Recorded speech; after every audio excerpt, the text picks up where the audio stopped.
Good morning, good afternoon, good evening, and welcome to this episode of ICSID's Investment Mediation Insights webinar series.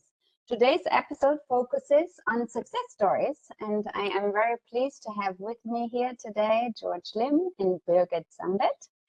At the outset, as it is usual, I will talk a little bit about the introduction for the ICSID process. So under the ICSID mediation rules of 2022 adopted by our member states, the scope of the mediation is much broader than an ICSID convention or the former additional facility proceedings. There's no link to ICSID membership requirement and also no nationality requirement.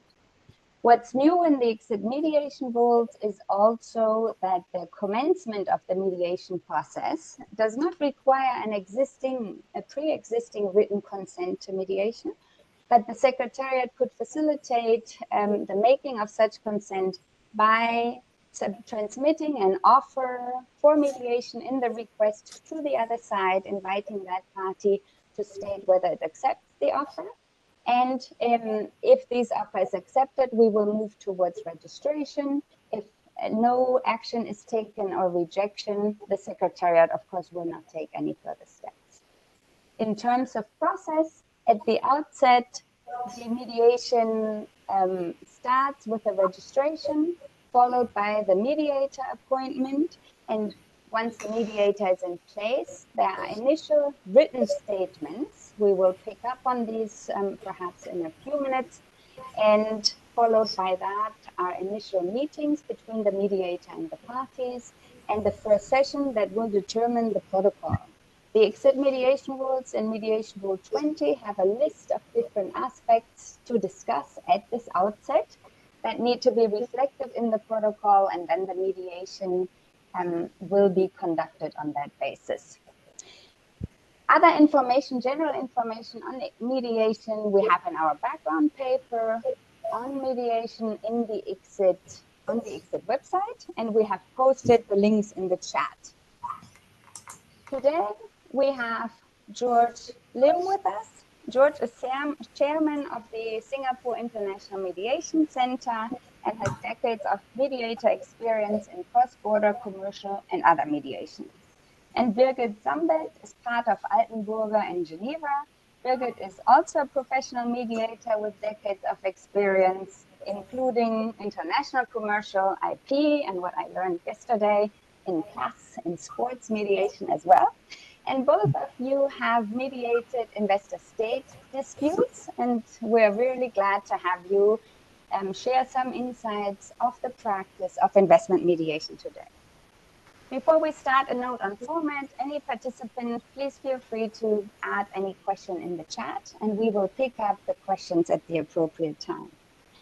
Now, Birgit, George, let's jump right in. Before we start, a note on basics. What is actually mediation, and what is investor-state mediation? As to your question, Frauke, so good afternoon, good morning, good evening, everybody. I don't know where the people are. And thank you very much for inviting us to speak during this webinar. What is mediation? What it is not? It's not an arbitration. Let's put it that way, because a mediation is in fact interest-based negotiation facilitated by a third-party neutral. So mediation ends up with an agreement, and it does not end up with an award unless there is a structure around it, unless there are systems, and maybe we're going to talk a bit about that, where you start with an arbitration, you mediate afterwards, and you go back to an arbitration, then you would have a kind of a consent award. So mediation is certainly a commitment to settle, requested by the parties, to settle in good faith, in the meaning of, or to negotiate in good faith in order to settle, let's put it that way. And really what we are asking the parties is to, if they try it for real, and to try it meaning having a constructive approach, understanding the risks, the opportunities, and so on. And of course, we are going to talk about interests, needs, risks, more than only about the legal side, even though the legal framework is, of course, very important, as the financial framework is going to be, and so on and so forth. And investment mediation, Birgit, do you want to say a word to that? So what we would call investment mediation is usually when one of the parties is a state. I mean, we're talking investment state mediation, because you could have investments in corporations and so on and so forth. But here we are talking on one side a state or another organization which is part somehow of the government. I think on the rules you have a specific way to say that, but to say it's not only a state, it could be a governmental organization, it could be a semi-public private organization, it could be lots of things, but where on one side you have usually a private investor and on the other side a public organization, usually a state or an emanation of this kind of states. Mm-hmm. Yeah, you bring up a good point that it's not just the state as such, as under in arbitration for the rules of attribution, the state will be responsible for internationally wrongful conduct, and in the mediation under the ICSID rules, an agency or constituent subdivision can also be a part of the investment mediation. So Birgit, you have mediated a number of investor state cases. Can you give us, with all confidentiality respected, a flavor of what kind of disputes have you seen in the mediation? So when I prepared a bit the discussion we're having today, I looked in the cases which are, as I said before, on one side a state or a governmental organization, a semi-public organization, or even I looked into NGOs, because sometimes we could even look into them and say, because sometimes they are really part of a state or, you know, state-alike organization. And I have looked also about the nationalities, and I realized that in fact, there are plenty of countries involved, so, which I found also interesting. So before talking about the topics which were mediated, I have found parties from Switzerland, France, Ukraine, the United States, Ireland, UK, Scotland, Africa, so you name it, Asia, I mean, all over the place. So it's not only some part of the world where you have this investor state, and very often now talking about the topic, it relates to some kind of a state concession. Mm-hmm. So the state gives a concession, whether it's the banking industry, whether it's the telecom sector, whether it's a power plant, whether it's, I'm just looking at my notes here, hydroelectric power plants, windmills. So usually concession or something like that. And very often infrastructure. Infrastructure meaning not only constructions, so bridges and so on and so forth, but also financial industry, services, telecom, and so on and so forth. And very different kind of parts on the part of the states. As I said, states sometimes like in the Swiss one, which is known. So this is why I'm talking about it. Sky Guide, for instance, there was a mediation with Sky Guide where you have the flight controllers. Flight controlling agency. It's a semi-public, semi-private organization, but you have, of course, the Swiss states behind that. So this would all, to my point of view, qualify into what we call investor state mediation. Mm-hmm. Thank you, Birgit. We have George back. We have you back, George. Can we try your microphone? Can you hear me now? We can. Okay, George, good. Sorry about jump that. right in. Oh, no problem. We are happy we got it resolved. George, we would like to hear from your side a couple of words on the investor state mediations, factual scenarios, to give our audience a flavor of the investor state disputes that you have mediated. Okay, but first, thank you for inviting me, and hello to the audience. I have personally mediated 5 investor state disputes, 3 of which were successful, 2 were not.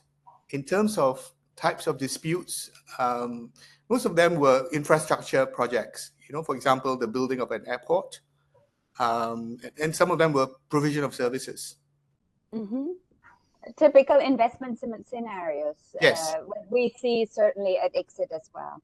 Grateful for that. We have done some statistics that there are over 40 investment mediations that we have found, and it confirms what you have shared, that it is all kinds of nationalities involved on the investor side, states from all major regions on the world on the other, and a wide range of industries involved in the type of disputes, just from a general statistical point of view. Similar to the outcomes that perhaps when one hears the 90% settlement rate in commercial, in the mediations in investor state, that rate is lower. From what I have ascertained, it's around 60%, and that is reflected in what you shared. If we now jump into the mediation process, and Birgit, you alerted to it a little bit a couple of minutes ago, at what point in time of like a chronology of dispute, if one may call it that way, did the mediations arise? During operations, or perhaps in a treaty setting within this cooling off period when an arbitration is looming but hasn't started, or alongside an arbitration, or after an award? What have you seen in practice? Maybe George, now that we have you back, you start. Shall I comment first? Please. The ones that I conducted, unfortunately, there was like a period of 2 or 3 years before they came to me, and the dispute had already arisen for quite a bit of time. A little bit adversarial. They had lawyers already. In a couple of cases, they had commenced arbitration. But in 1 or 2 cases, not yet. They had not commenced arbitration, and they came to mediation. And Birgit, what, from your perspective, what have you seen? As George has just said, we see a bit of all of that. And what is interesting is very often it's not only during this cooling off period. It could be a way after, a way before, meaning it very much depends on the situation at stake. And what we certainly see is arbitrations going on together with mediations, meaning we have running proceedings at the same time, like we have sometimes investor states mediation together with the criminal complaint running. And so the question is, does it prevent, or to the contrary, is it part of life? And this is part of one of the risks or opportunities, or however you want to name it. But to answer your question, we have seen, of course, mediations after an award, because you have a beautiful award, but in fact, you cannot enforce it. You cannot enforce it for either legal reasons, or because you can enforce it, but the party who lost cannot pay. And so you have to start a bit again and say, okay, what do we do with that? Maybe it would make sense to have a new investment in that whatever country, sector, and so on. And how can we secure? So, and I'm going to tackle a bit another topic we're going to tackle later on, is then you can even mediate and add some other people at the table and say, maybe we can add a financial institution or other investors and so on. So we have seen lots of things. You talked about 40 cases. I think this is a bit the tip of the iceberg, where these are the mediations people are talking about, but there are plenty of others which have not been categorized as investor state, but which could certainly be categorized like that. And maybe something we didn't say before, because I think we went too fast. What kind of issues? So we talked about infrastructure and so on. Usually contracts, usually, constructions, as George said. So the building of an airport, the building of a power plant, or, the setting up of the telecom industry, the transfer of technology. How do you get that back? I mean, those kind of issues. Sometimes very commercial things, sometimes a bit less commercial, but more construction. One of the special thing is that you have this state or state organization on one side. Mm-hmm. You bring up a number of good points here that I want to pick up. On the one hand, this ability of having a mediation concurrently to an arbitration. We have seen that in practice, and the mechanics of this, just to pick that up, could be to suspend the arbitration for a certain duration while mediating, and then continue the arbitration only on the points that have not settled. So mediation is not only about all or nothing, but it could also slim down the dispute, if we want to call it that way. We have seen also negotiation facilitation after an award was rendered, as you mentioned. Part of this is reflected in our background paper on enforcement, settlement negotiations, and also of implementation of obligations under award. And the legal considerations are certainly an aspect within the mediation process to discuss as it evolves. Any investment structure has a legal framework around it. And so that is certainly ready. Thank you. So what are the initial steps? Let's see, you are appointed, and then what happens? How can our audience imagine that? George, can you start with that? Yeah, so in the cases that I have conducted, they were represented by lawyers, and the lawyers contacted me. So for me, I think you need to sort out with the lawyers the mechanics of the mediation, and get both parties to consent, do an agreement to mediate. If it's not under the ICSID rules, then for me, the most important thing is to try and understand the case, to learn about the issues and to see where we can come in. And that's where I require parties. Usually I give directions on the filing of mediation statements, the exchange of mediation statements. They are not court documents, but they set out the summary of the main dispute, the facts, the reliefs that people want, the negotiations that go on. That's very important.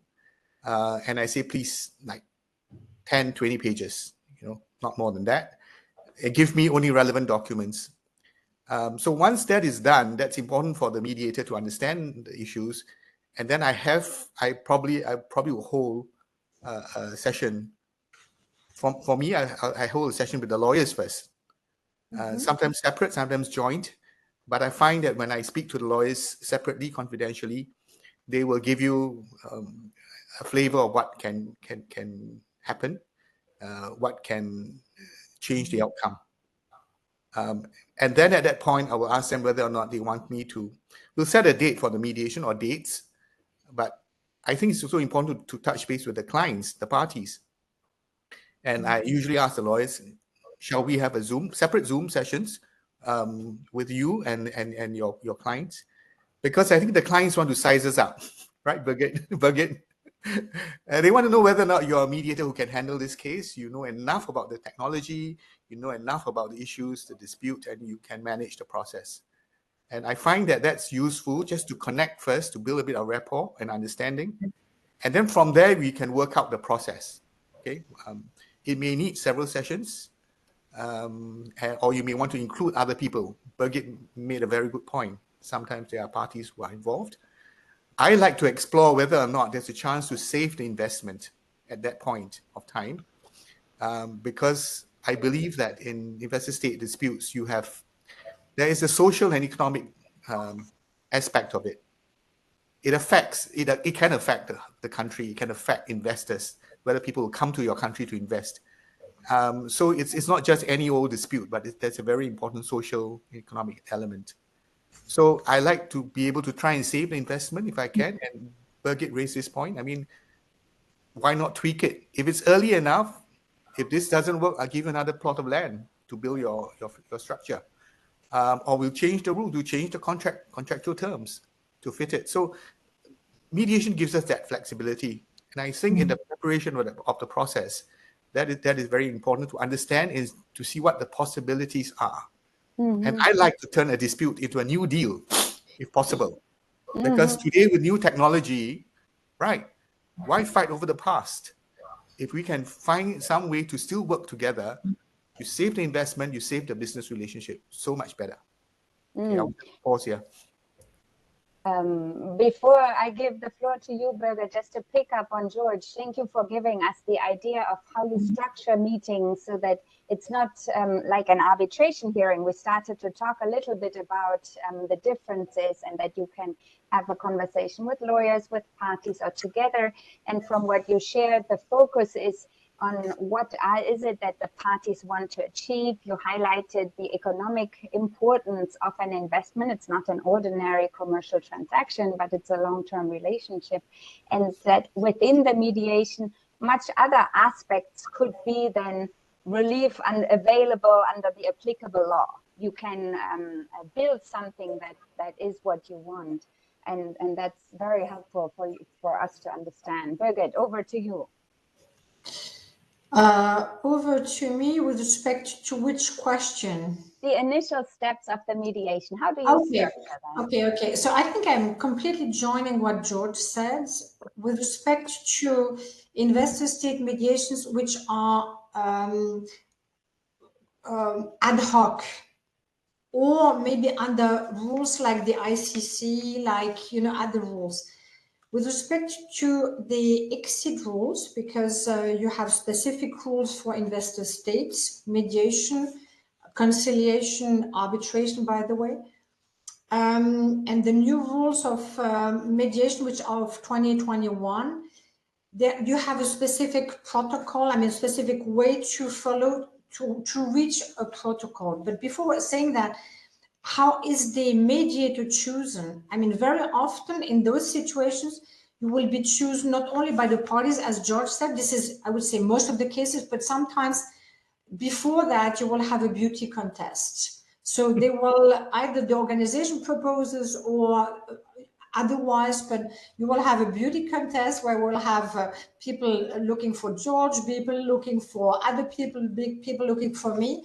And you will have to, they will see whether or not you can build rapport and how you're going to propose the mediation and so on, and whether you will be the good fit and so on. And maybe they will choose George and me together, because very often what we see in investor state is you will have two co-mediators.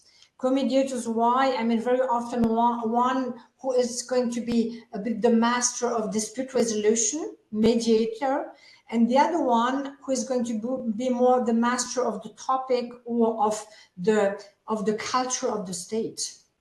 I had very good experience with respect to that, where thank God I had another co-mediator who helped me really understand how to address that state, who has to be at the table, who cannot be at the table. We're going to address that. So now, with respect to the process, I know you wanted to show a couple of slides, which is going to be, and I think there's a reference in the chat with respect to the rules. For the people who are looking at us, go and see regulation, the Article 20, which speaks about the protocol, which is in fact the first joint session we're going to have after having said hello, after having prepared a bit with the parties. Maybe we're there. We are going to have to, here we are. We are going to have a protocol drafted for the conduct of the mediation. This is the first session, and with the help, assistance of the parties, we are going to mediate. In fact, we're going to mediate our rules. We're going to mediate who is going to be there, when, how much, and so on and so forth. What is going to happen with confidentiality? Is there a necessity for the states, which is very often the case, to have some transparency? So we're going to mediate all the topics you see on that slide. And those are going to be the protocol, and that protocol is going to be, besides the mediation rules of ICSID, is going to be our internal rules for going on through our mediation process. Freike, can I say something? Please. Can I add something? Absolutely. So I like what Birgit said, and I think we are also trying to perhaps convey that the mediation process is flexible. Mm-hmm. And for an investor-state dispute, which is usually complicated, not so straightforward. What I'd like to do, if possible, is to try and design the process with the lawyers and the parties. Then they feel that this is their process as well. And so there is that possibility which I think we can explore. Yeah. Thank you. Yes, this flexibility, and these disputes are complex in nature. What we see, investment disputes usually simmer for a few years before dispute resolution is commenced, whether arbitration or otherwise. And this idea of the disputes from a state perspective can also be on the investor side. The entity at the heart of the dispute is not necessarily the same as the one you need to settle it. And that is especially, there is where the flexibility is especially great in the mediation. And maybe we pick that point of integrating, Birgit pulled it up in Mediation Rule 20, integrating entities. In arbitration, you would call them non-disputing parties, third parties who are somehow potentially affected by the outcome or have an input. Can you share experiences on that? In arbitration, it's very much a written submission or an amicus curiae, but how does it look in mediation? What are possibilities? Birgit, do you want to start? Yeah, sure, but I wanted maybe to give the words to George, but why doesn't George start and I'll do it afterwards, because I've talked a lot right now. Right. So I mentioned the exchange of mediation statements first. It's not a legal submission, but it is to help the mediator understand the dispute, the main facts, and if there's technology involved. In one case, it was energy involved, new technology in energy, and I had to understand that first. And because if you cannot demonstrate that you understand the issues, the parties have no faith in you. So I thought that was very important. So with the mediation statements, and I can ask for further information, and then we can have that meeting with the lawyers or a joint session, depending on what's needed and what's best. But I think that is the first thing to do to help us understand the case. And involvement of non-disputing parties, George, what have you seen there in practice? Okay, to be honest, I've not encountered that. It's the parties who are directly involved who have come for mediation before me. Okay. But there's only scope for that. I mean, I agree with Birgit. There's only scope for that. What is more important for me is to get the right persons to be involved in the mediation. We'll pick up that point in 1 minute. Absolutely. Okay. You will get the floor. Birgit, involvement of third parties. I mean, what is interesting is, in fact, as George said, and as we have seen also with the protocol number 20, article 20, is whatever is going to suit the parties and make sense is going to be okay. But of course, so we could have in that mediation either people assisting to the whole mediation process, like, you know, the World Bank, like financial institutions, like other investors, like and so on and so forth, like the party who is going to be the company which is not a party, formal party, but which in fact is the one delivering whatever the fuel, okay, for this power plant to work. So whatever makes sense and is going to be conducive to finding a resolution, thinking about how to construct, as George said, a new agreement, something which is going to work for the long run, or even someone who is going to be helping closing down the whole situation, who might be the one, you know, maybe buying the whole stuff, and then we're finished with the dispute and someone's. So whatever is helpful could be at the table, either on the long run or for parts. As you said, Frauke, before, we can have these windows where we say, we are going to talk about that. Do we need someone? I mean, that specific topic. Do we need someone? Is someone else has an interest, a stake, and would be helpful?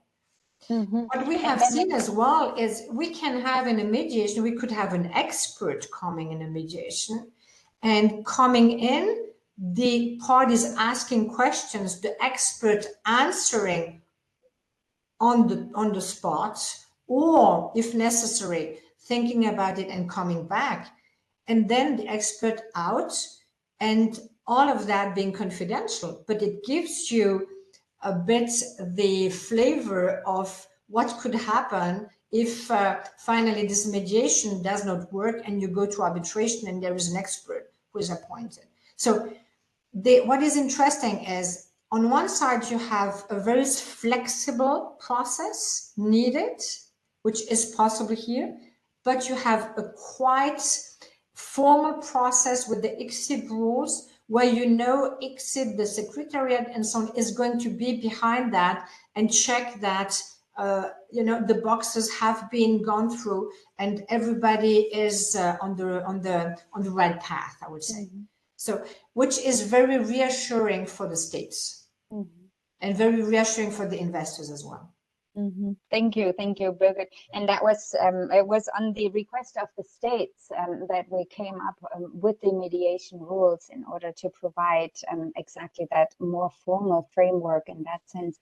And the flavor you give, you can have experts or parties that may be affected or that are important for information gathering to find a sustainable outcome within the mediation. That all can be discussed and incorporated in the process design that George mentioned earlier as well. And so, George, I'm over to you. A negotiation team, who is at the table? You started that already. Can you give us, how does that work? What is your experience or your approach? Is it a team of two, or is it, how do you determine who needs to be at the table? All right, so I usually do not limit the number of people who want to come around, want to be involved. I think we let the parties do that because they know best who is needed, and sometimes they want comfort, right? They want to have all the technical people involved. I'm happy to accept that. But for me, the most important thing is that for both sides, there must be someone who can decide, who has authority, real authority to decide the outcome.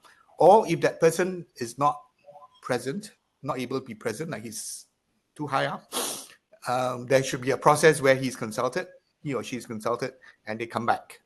So then you can structure the sessions so that there's time for people to consult. So I think that's very important. In one case that I did, it was fantastic. We managed to get the Attorney General of the country to come, and he flew into Singapore. And when the other party saw the Attorney General, they were so happy because they said, we've been running around trying to get someone to help us decide this outcome. And finally you come, which means that you are serious about the matter. And we settled at midnight. Just that one day, we settled at midnight. And the claimant was prepared. The investor was prepared actually to make concessions because he knew that, he had somebody with authority there who could decide for sure. Mm-hmm. So I think it's important to talk with the parties. If you're talking about a new deal, like Birgit mentioned, you might need the technical people. You might need operational people. So it depends on the nature of the case, but that's always very useful to have people who can think of new options. And most of the time we spend trying to be creative in building something positive rather than just talking about damages and the past. I think that is the way to mediate. Mm-hmm. Thank you. Birgit, what have you seen? What do you consider? I have seen the same than George, but I would say I have seen one or two situations where you needed to have different people being at the negotiation table and people who would finally authorize the deal. Because sometimes it's going very high in the hierarchy. So those president of the republic or minister of whatever may not be at the table. And this is why when we're still going back to our protocol, it's very important during that protocol discussion to say, how are we going to negotiate? So the right people at the table, if possible, those who can decide, as George said. And if not, what is going to be the authorization process on all sides in order to be sure we have it already agreed? So not that we find ourselves with an agreement at the end and then it's not finally executed in the country. And just a little example, we had one mediation during COVID, which was very interesting, where we had negotiators at the table for a state, and we knew the negotiators are certainly not the ones who are going to say yes or no at the end. And we wanted to pass messages on, and we were by video conference, and we were saying to these two persons, if by any chance you speak with the Minister of Justice and so on, and Minister of Economy, could you please tell him, or why don't you raise that in that question? And we knew this person would be in the room, not shown, not seen on the video conference, which is also a very flexible way to pass on message. It's all about thinking, you know, passing messages, having the people also being able to take a step back, thinking without putting themselves at risks. Because if you sometimes, and I found it fascinating what you said, George, the Attorney General, wow, because sometimes I had one mediation where there was the president of the Court of Appeal there, and it was complicated because he was only thinking about the law. And it was interesting to have other people thinking about business, thinking about interests, needs, you know, and something else in order to finalize an agreement. A very interesting discussion on this point to show that the flexibility can be also in the composition of the team at different times. What's important, you need negotiation authority, certainly, as a starting point, and then involve decision makers at different points, including setting this out in the protocol to link the negotiation to an eventual settlement. And you mentioned Attorney General. You may find it interesting also for our audience. A couple of weeks ago, we had the Attorney General of Ecuador join a webinar together with an investor and the mediator. Ecuador has a setup with mediation in the Attorney General's office for disputes involving the state.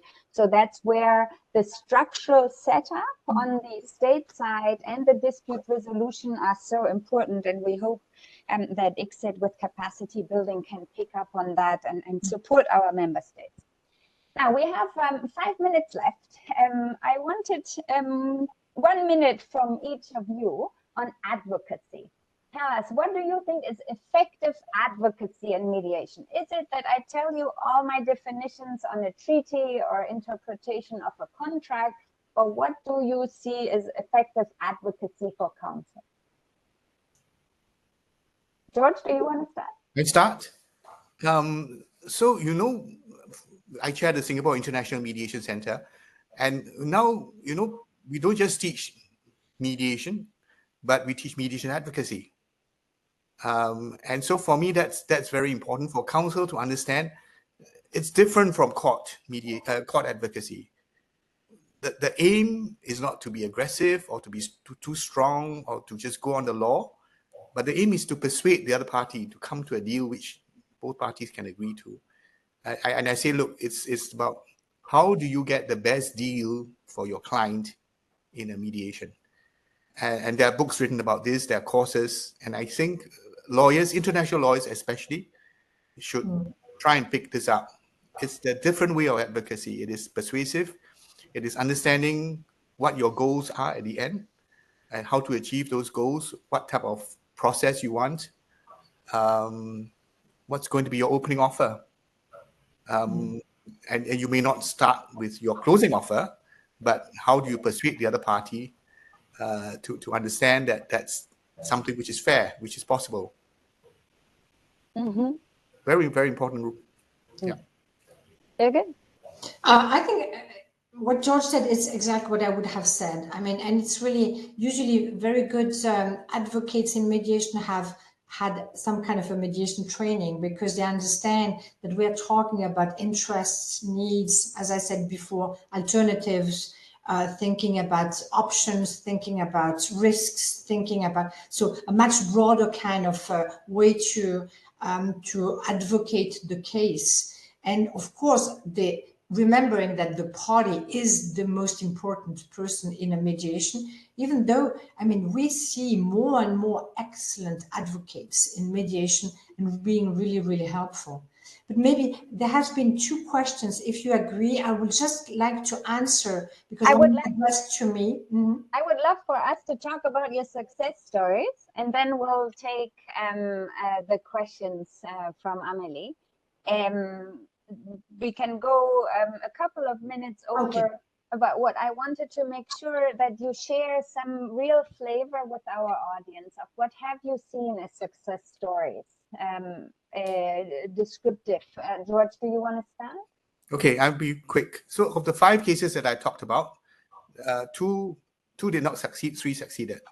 Of the 2 that did not succeed, the reasons were, the first one, there was an allegation of corruption.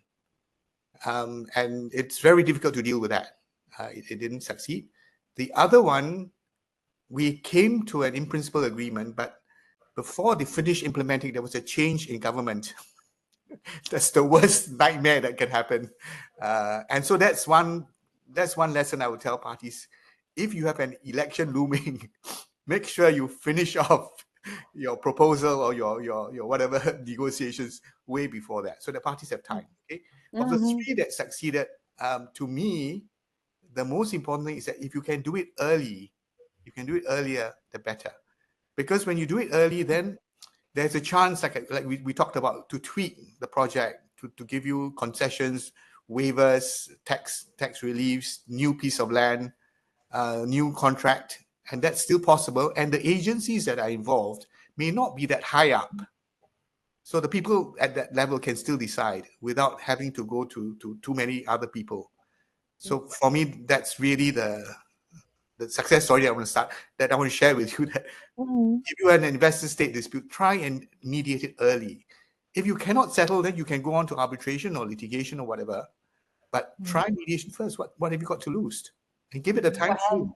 Give it a time. While the dispute is still ongoing. That's an interesting information that some general counsels of companies would prefer mediation to start and get rid of the direct negotiations in dispute clauses, because by the time you invoke the dispute clause, you already have negotiated. Yeah. You picked up a couple of points and indirectly actually answered some of the questions on corruption allegations, political constraints with elections.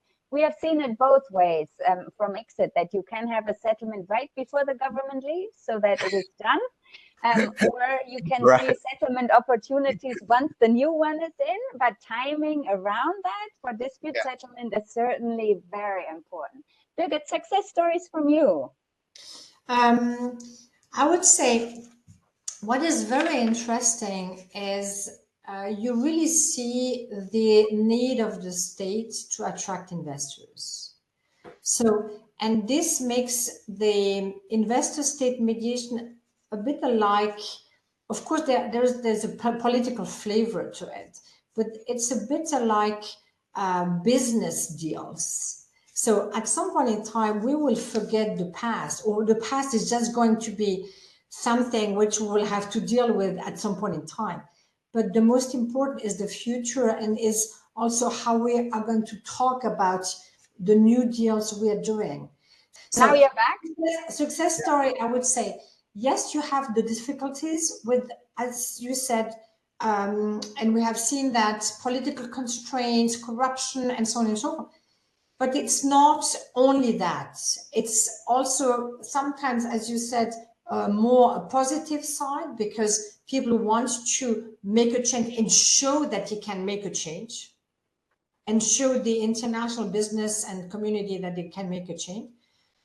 So I would always see it as a positive side. And even though, let's say, mediation has not finalized with an agreement, or there has been an agreement, but the agreement has not been executed as such, usually there will be a consequence. There will be something going on there which will lead to somehow a settlement in the future.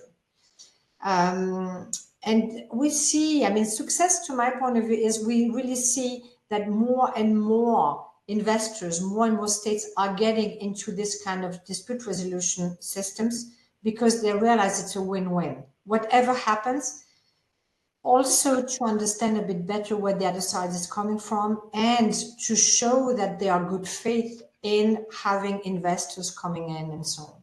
Mm-hmm. And for investors to show that they are good faith, not wanting to, you know, wrap or take the whatever assets or whatever things they could find in the States and take them for them. I think it's really about how to work and live together. Mm-hmm. And if we look at the cost from the empirical data, investment mediation costs between 25,000 and 100,000 per party, and that is certainly a different ballpark in a litigious process. So thank you. Birgit, there is one question in the chat about the classification. Would you like to pick that up? Yeah, I will just say there is no difference between investor-state dispute and a commercial. Very often an investor-state dispute can be a commercial one. It depends how we classify a commercial one, but it could be also a construction dispute. So whether this enters in, there is no either or. Then what we qualify as an investor state is one of the party is either a state or a government kind of organization, which makes that difference between, you know, two commercial parties where you don't have a government or a state involved. Mm-hmm. And certainly in ICSID, it's in mediation rule too. So Birgit and George, one last word to our audience. What can you advise for anybody who's considering mediation? George already mentioned do it early. George, 1 minute for you. Do you have additional thoughts? Apart from doing this early, I feel that there needs to be more education about the process, and I think we all need to do that at the different levels. For the lawyers, for the international lawyers, for the parties who are big companies, and for government officials. And I think that's happening. That's changing. I would like to just use this opportunity to make one proposal. You know, we have disputes board, right? Dispute boards for projects. Why not have a standing mediator, appoint a standing mediator in an investor state arrangement? In other words, you pick your mediator or your institution, which will pick the mediator. Do this beforehand so that once there's a dispute, straight away the mediator can go in and help the parties resolve it. That might quicken the process. It might be something for ICSID to consider. Thank you, George. Yeah. And Birgit, what's your advice to counsel or parties considering investment mediation? Ask your client whether they can afford not to try it. With that, I really thank you both for our discussion today and all the insights you shared. And I look forward to our next episode, which will air next week, December 10, and will also feature a mediator, a state representative, and a representative on the investor, talking about a mediation, an investor-state mediation, and sharing their thoughts on that process. So with that, goodbye and thank you again. Thank you. Thank you. Bye. Bye.